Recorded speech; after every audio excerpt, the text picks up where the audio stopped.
There's this other time. I was actually setting up for a home show. And we had our stuff delivered on pallets. I install like pavers and stuff like that, so heavy stones. And they're on pallets, and the pallets are like 3,000 pounds a piece, right? Heavy stuff. And so I needed a forklift to move it from where I told the guy not to drop it to where I told him to drop it, okay? So I needed a forklift for this. Turns out that the fairgrounds only have one forklift. And it also just happened to be that the guy who was currently operating the forklift was one of my close competitors in business. So we have an interesting situation brewing here. But I don't have a choice. I have to ask him if he'll move it. So I went up to him and I said, hey, I'd never talked to this guy before in my life. I said, hey, would you mind over there? I got a pallet. You can see it. I need it moved like 20 feet. Can you do that for me? And in that moment, he just erupted. It was like an explosion happened. And he starts yelling at me or all these things that apparently he had past experience with me that I hadn't had with him.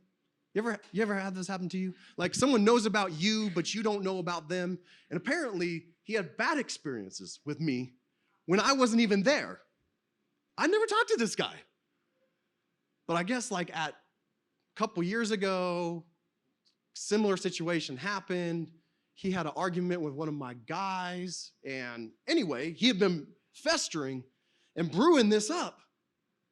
And so he just exploded as soon as I asked him this question. But man, in that moment, God just gave me the strength because it's not easy to be calm when someone is yelling at you. You guys ever been in that situation? Like when someone's yelling in your face, it's difficult to have a conversation with them. But the Lord just gave me the strength. And I started to like relate to him because I knew he was frustrated. Like he was running around all over the place trying to get his stuff done. And I just needed like my little thing done.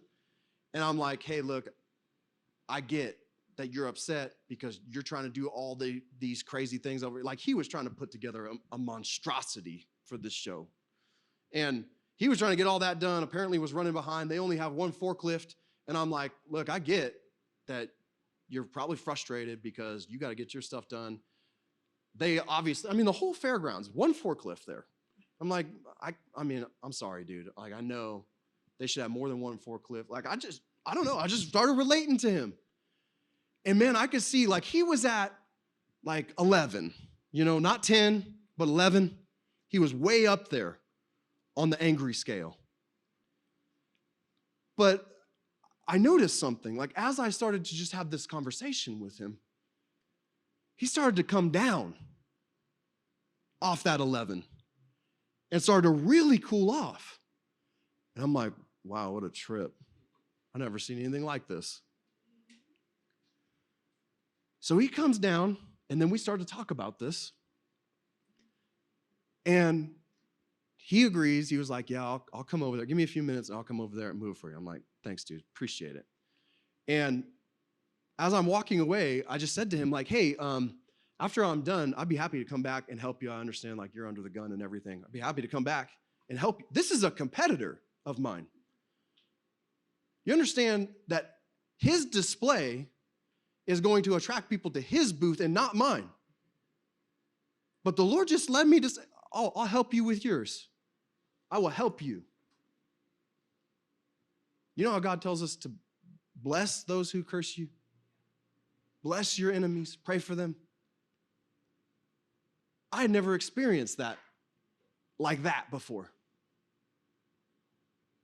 But you see what God means when he says, when you're willing to serve a person who is your enemy, all of a sudden something changes in their heart.